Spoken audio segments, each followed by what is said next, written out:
तो प्यारे बच्चों, आज हम देखने वाले हैं हमारी क्लास 10th की पोएम नंबर 1, जिसका नाम है डस्ट ऑफ स्नो की थीम। तो the short poem by Robert Frost throws light upon the unimaginable healing power of the nature and tiny things. तो ये जो पोएम जो हमारे लेखक साहब रॉबर्ट फ्रॉस्ट ने लिखी है, ये प्रकाश डालती है उन चीज़ों पर जैसे कि अनइमेजिनेबल हीलिंग पावर, मतलब जो हीलिंग पावर है, किसी चीज़ को हील करने की जो पावर है नेचर की, जो कि अब अनइमेजिनेबल है, जिसका मतलब है अकल्पनीय है, और छोटी छोटी चीज़ें जो होती हैं उन पर प्रकाश डालती है। इसका कहने का मतलब ये है, जो हमने पोएम पढ़ी हुई थी इसके पहले, उसमें लेखक ये बताते हैं कि किसी भी प्रकार की छोटी से छोटी चीज़ें हमारे मूड को बदल सकती है और हमारे दिन को, जो कि हमारा दिन व्यर्थ में बर्बाद हो रहा था, उस दिन को बेहतर बना सकती है। उसके आगे हम देखते हैं इसमें, from a bad mood to ill health, मतलब एक खराब मूड से लेके एक इल हेल्थ मतलब बीमारी तक, there is nothing that can't be cured by nature. ऐसा कुछ भी नहीं है जो हमारी प्रकृति जिसे ठीक नहीं कर सकती है।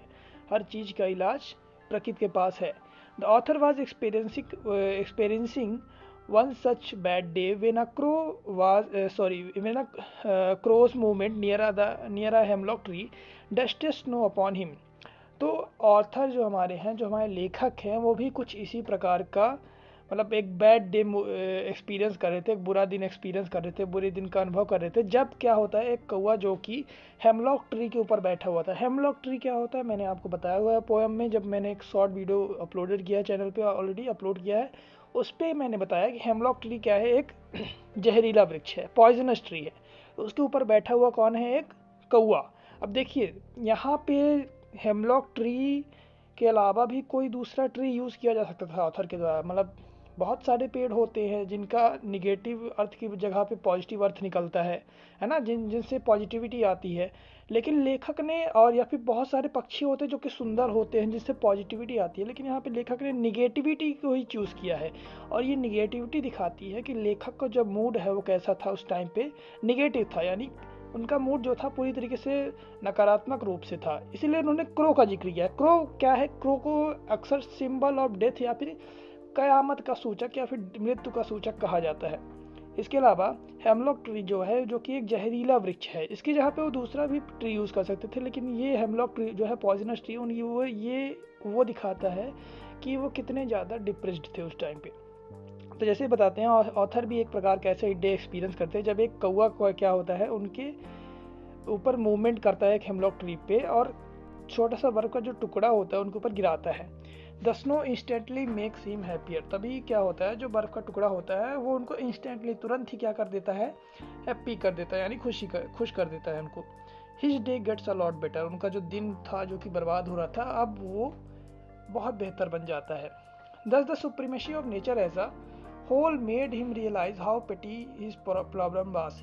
तो नेचर की सुप्रीमेसी ने ऑथर को ये रियलाइज़ किया कि उनकी प्रॉब्लम कितनी छोटी थी। The fact that hemlock tree is poisonous combined with crow being the indicator of doom and the fear are used in the poem as the carrier of happiness in the life of narrator is ironical.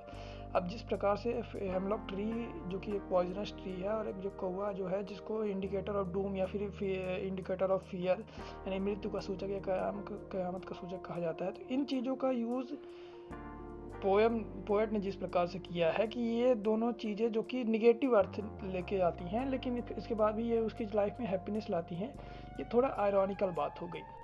The poet through this object has tried to highlight that sometime creature linked with negative aspect of life can be the bringer of change and happiness.